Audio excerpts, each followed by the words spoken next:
ನಮಸ್ಕಾರ. ನಾವು ಪ್ರತಿದಿನ ಎಷ್ಟೊಂದು ಸಂಪ್ರದಾಯಗಳನ್ನ ಪಾಲಿಸ್ತೀವಿ ಅಲ್ವಾ? ಆದ್ರೆ ಅವು ಹೇಗೆ ಶುರುವಾದು ಅಂತ ಒಂದು ಕ್ಷಣ ಯೋಚನೆ ಮಾಡಿ ನೋಡಿದಿರಾ? ಅವುಗಳ ಹಿಂದೆ ಏನಾದ್ರೂ ನಿಜವಾದ ಅರ್ಥ ಇದೆಯಾ?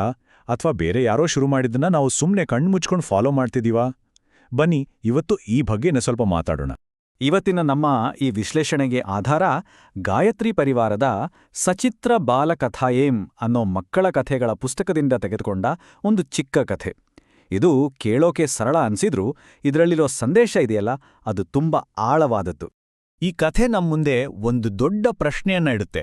ಅಂದ್ರೆ ಯೋಚಿಸಿ, ಒಂದು ಚಿಕ್ಕ ತಪ್ಪು, ಅದು ತಿಳಿದೇ ಮಾಡಿದ್ದು, ಅದು ಹೇಗೆ ಒಂದು ಕ್ರೂರ ಸಂಪ್ರದಾಯವಾಗಿ ಬದಲಾಗೋಕೆ ಸಾಧ್ಯ? ಬನ್ನಿ ಈ ಕಥೆಯಲ್ಲೇ ಅದಕ್ಕೆ ಉತ್ತರ ಹುಡ್ಕೋಣ. ಸರಿ, ನಮ್ಮ ಕತೆ ಶುರುವಾಗೋದೇ ಒಂದು ಮದುವೆ ಮನೆಯಲ್ಲಿ. ಎಲ್ಲೆಲ್ಲೂ ಸಂಭ್ರಮ, ಸಡಗರ, ಮನೆ ತುಂಬ ಜನ, ಓಡಾಟ, ಒಂದು ಹಬ್ಬದ ವಾತಾವರಣ. ಅಡಿಗೆ ಮನೆಯಲ್ಲಂತೂ ಬಗೆ ಬಗೆಯ ಸಿಹಿ ತಿಂಡಿಗಳು ತಯಾರಾಗ್ತಿವೆ. ಆದ್ರೆ ಆ ಮನೆಯಲ್ಲೊಂದು ತುಂಟ ಬೆಕ್ಕಿತ್ತು. ಅದು ಸುಮ್ನಿರ್ದೆ ಮಾಡಿರೋ ಪ್ರತಿಯೊಂದು ತಿಂಡಿಗೂ ಬಾಯಿ ಹಾಕಿ ಎಲ್ಲವನ್ನೂ ಹಾಳು ಮಾಡ್ತಿತ್ತು. ಬೆಕ್ಕಿನ ಕಾಟದಿಂದ ಬೇಸತ್ತ ಆ ಮನೆಯ ಯಜಮಾನಿ ಅದನ್ನ ಶಿಕ್ಷಿಸ್ಬೇಕು ಅಂತಲ್ಲ, ಬದಲಾಗಿ ಮದುವೆ ಕೆಲ್ಸಗಳಿಗೆ ಅಡ್ಡಿ ಆಗಬಾರ್ದು ಅಂತ ಅದನ್ನ ಹಿಡಿದು ಒಂದು ಬುಟ್ಟಿಯನ್ನ ಅದರ ಮೇಲೆ ಮುಚ್ಚಿಡ್ತಾಳೆ. ಆದ್ರೆ ಮದುವೆ ಗಡಿಬಿಡಿಯಲ್ಲಿ ಅಯ್ಯೋ ಪಾಪ, ಆ ಬೆಕ್ಕಿನ ವಿಷಯವನ್ನೇ ಸಂಪೂರ್ಣವಾಗಿ ಮರ್ತೋಗ್ತಾಳೆ. ಇಲ್ಲಿಂದ ನೋಡಿ, ಕಥೆ ಒಂದು ರೀತಿ ಬೇರೆನೇ ಟರ್ನ್ ತಗೊಳುತ್ತೆ. ಒಂದು ಸಣ್ಣ ಮರವು ಎಂಥ ದೊಡ್ಡ ಅನಾಹುತಕ್ಕೆ ದಾರಿ ಮಾಡಿಕೊಡುತ್ತೆ ಅಂತ ಈಗ ನೋಡೋಣ. ಸರಿ, ಮದುವೆಯೆಲ್ಲ ಮುಗೀತು, ದಿಬ್ಬಣ ವಾಪಸ್ ಮನೆಗೆ ಬಂತು. ಹೊಸ ಸೊಸೆ ಶಾಸ್ತ್ರೋಕ್ತವಾಗಿ ಮನೆ ಒಳಗೆ ಕಾಲಿಡ್ತಿದ್ದಾಳೆ. ಕರೆಕ್ಟಾಗಿ ಅದೇ ಟೈಮಲ್ಲಿ ಯಜಮಾನಿಗೆ ಬುಟ್ಟಿ ಕೆಳಗಿರೋ ಬೆಕ್ಕಿನ ನೆನಪಾಗುತ್ತೆ. ಹೋಗಿ ನೋಡಿದ್ರೆ ಅಷ್ಟೊತ್ತಿಗಾಗಲೇ ಉಸಿರುಗಟ್ಟಿ ಬೆಕ್ಕು ಸತ್ತೋಗಿರುತ್ತೆ. ತಕ್ಷಣ ಮನೆಯವರು ಆ ಸತ್ತ ಬೆಕ್ಕನ್ನು ತಗೊಂಡೋಗಿ ಮನೆಯಿಂದ ಹೊರಗೆಸೆತಾರೆ. ಸೊಸೆ ಮನೆಗೆ ಬರೋದು, ಸತ್ತ ಬೆಕ್ಕನ್ನ ಹೊರಗೆಸೆಯೋದು ಎರಡೂ ಒಂದೇ ಸಲ ಕಾಕತಾಳೀಯವಾಗಿ ನಡೆದೋಗುತ್ತೆ. ಇದನ್ನೆಲ್ಲ ನೋಡಿದ ಆ ಹೊಸ ಸೊಸೆಗೆ ಏನನ್ಸಿರ್ಬೇಡ? ಓ, ಇದು ಇವರ ಮನೆ ಸಂಪ್ರದಾಯ ಇರಬೇಕು. ಸೊಸೆ ಮನೆಗೆ ಬರುವಾಗ ಹೀಗೆ ಮಾಡ್ತಾರೆ ಅಂತ ಅವಳಾಗೇನೆ ಅಂದ್ಕೊಂಡ್ಬಿಡ್ತಾಳೆ. ಅವಳು ಈ ಬಗ್ಗೆ ಯಾರತ್ರನೂ ಕೇಳಿಲ್ಲ, ಚರ್ಚೆನೂ ಮಾಡ್ಲಿಲ್ಲ. ತನ್ನಾಗೇ ಒಂದು ನಿರ್ಧಾರಕ್ಕೆ ಬಂದ್ಬಿಟ್ಲು.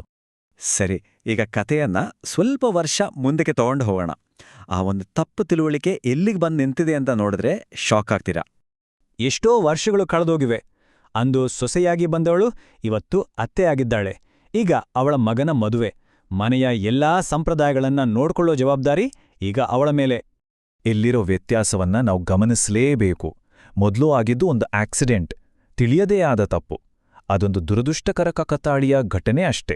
ಆದ್ರೆ ಈಗ ಆಗ್ತಿರೋದು ಉದ್ದೇಶಪೂರ್ವಕವಾಗಿ ಮಾಡ್ತಿರೋ ಒಂದು ಕ್ರೂರ್ಯ, ಒಂದು ಮರೆವು ಈಗೊಂದು ಸಂಪ್ರದಾಯ ಆಗಿ ಬದಲಾಗಿದೆ. ಆ ಅತ್ತೆ ತಾನು ಅಂದು ನೋಡಿದ್ದೇ ನಿಜವಾದ ಸಂಪ್ರದಾಯ ಅಂತ ಪೂರ್ತಿಯಾಗಿ ನಂಬಿಬಿಟ್ಟಿದ್ದಾಳೆ. ಹಾಗಾಗಿ ತನ್ನ ಸೊಸೆ ಮನೆಗೆ ಬರುವಾಗ ಅದೇ ರೀತಿ ಮಾಡೋದು ತನ್ನ ಕರ್ತವ್ಯ ಅಂದುಕೊಂಡು ಬೇಕಂತಲೇ ಒಂದು ಬೆಕ್ಕನ್ನು ಹಿಡಿದು ಅದನ್ನ ಬುಟ್ಟಿ ಕೆಳಗೆ ಮುಚ್ಚಿ ಸಾಯಿಸಿ ಸೊಸೆ ಬರೋ ಹೊತ್ತಿಗೆ ಸರಿಯಾಗಿ ಮನೆಯಿಂದ ಹೊರಗೆ ಎಸೆಯೋ ತರಹ ಮಾಡ್ತಾಳೆ.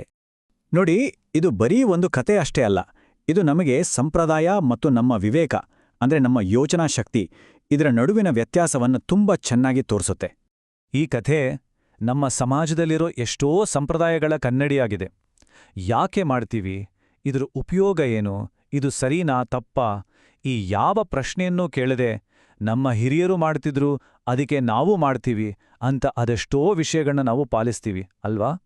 ಇಲ್ಲಿ ವಿವೇಕ ಅನ್ನೋ ಪದ ತುಂಬಾ ಇಂಪಾರ್ಟೆಂಟ್. ವಿವೇಕ ಅಂದ್ರೆ ಮತ್ತೇನೂ ಅಲ್ಲ, ಯಾವುದು ಸರಿ ಯಾವುದು ತಪ್ಪು ಅಂತ ಯೋಚನೆ ಮಾಡೋ ನಮ್ಮ ಶಕ್ತಿ. ಆ ಹೊಸ ಸೊಸೆ ಸ್ವಲ್ಪ ವಿವೇಕ ಬಳಸಿ ಯಾಕೆ ಹೀಗೆ ಮಾಡಿದ್ರು ಅಂತ ಕೇಳಿದ್ರೆ ಇಷ್ಟೆಲ್ಲ ಆಗ್ತಾನೆ ಇರಲಿಲ್ಲ. ಅದಕ್ಕೆ ಹೇಳೋದು, ಯಾವುದೇ ಸಂಪ್ರದಾಯವನ್ನು ಪಾಲಿಸೋ ಮೊದಲು ಅದನ್ನ ನಮ್ಮ ವಿವೇಕದಿಂದ ಪರೀಕ್ಷಿಸ್ಬೇಕು. ಈ ಕಥೆಯ ಮೂಲದಲ್ಲಿ ಒಂದು ಅದ್ಭುತವಾದ ಮಾತಿದೆ. ಸಂಪ್ರದಾಯಗಳನ್ನು ವಿವೇಕದ ಹೊರಗಲ್ಲಿನ ಮೇಲೆ ಪರೀಕ್ಷಿಸಬೇಕು, ಅನುಪಯುಕ್ತವಾದವುಗಳನ್ನು ತ್ಯಜಿಸುವುದೇ ಬುದ್ಧಿವಂತಿಕೆ.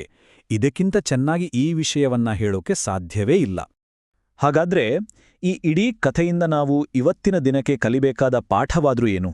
ಬನ್ನಿ ಕೊನೆಯದಾಗಿ ಅದನ್ನ ನೋಡೋಣ. ಈ ಕಥೆ ನಮಗೆ 4 ಮುಖ್ಯವಾದ ಪಾಠಗಳನ್ನ ಕಲಿಸುತ್ತೆ. ಮೊದಲನೇದು, ಯಾವುದೇ ಆಚರಣೆ ಮಾಡುವಾಗ ಯಾಕೆ ಅಂತ ಪ್ರಶ್ನೆ ಕೇಳೋದು. ಎರಡನೇದು, ಪ್ರತಿಯೊಂದು ಘಟನೆಗೂ ಒಂದು ಉದ್ದೇಶ ಇರಬೇಕು ಅಂತೇನಿಲ್ಲ, ಕೆಲವು ಕಾಕತಾಳೀಯವಾಗಿರುತ್ತೆ. ಮೂರನೇದು, ನಮ್ಮ ತರ್ಕವನ್ನ ಬಳಸಿ ಒಂದು ಸಂಪ್ರದಾಯ ಇವತ್ತಿಗೂ ಸರಿನಾ ಅಂತ ನೋಡಬೇಕು. ಮತ್ತು ಕೊನೆಯದಾಗಿ ಒಂದು ವೇಳೆ ಅದು ತಪ್ಪು ಅರ್ಥಹೀನ ಅಂತ ಗೊತ್ತಾದ್ರೆ ಅದನ್ನ ಅಲ್ಲಿಗೆ ನಿಲ್ಲಿಸೋ ಧೈರ್ಯ ನಮಗಿರ್ಬೇಕು. ಹೋಗ್ತಾ ಹೋಗ್ತಾ ಒಂದು ಕೊನೆಯ ಪ್ರಶ್ನೆ. ನಾವು ಇವತ್ತು ಪಾಲಿಸ್ತಿರೋ ಯಾವ ಸಂಪ್ರದಾಯಗಳು ಈ ಸತ್ತ ಬೆಕ್ಕಿನ ಕಥೆಯ ಹಾಗೆ ಆಗ್ಬಿಟ್ಟಿವೆ? ಯಾವುದು ತನ್ನ ಮೂಲ ಅರ್ಥವನ್ನೇ ಕಳ್ಕೊಂಡು ಕೇವಲ ಒಂದು ಕುರುಡು ಆಚರಣೆಯಾಗಿ ಉಳಿದಿದೆ? ಸ್ವಲ್ಪ ಯೋಚನೆ ಮಾಡಿ ನೋಡಿ. ಈ ಪ್ರಶ್ನೆಯ ಜೊತೆ ಇವತ್ತಿನ ಈ ವಿಶ್ಲೇಷಣೆಯನ್ನ ಮುಗಿಸ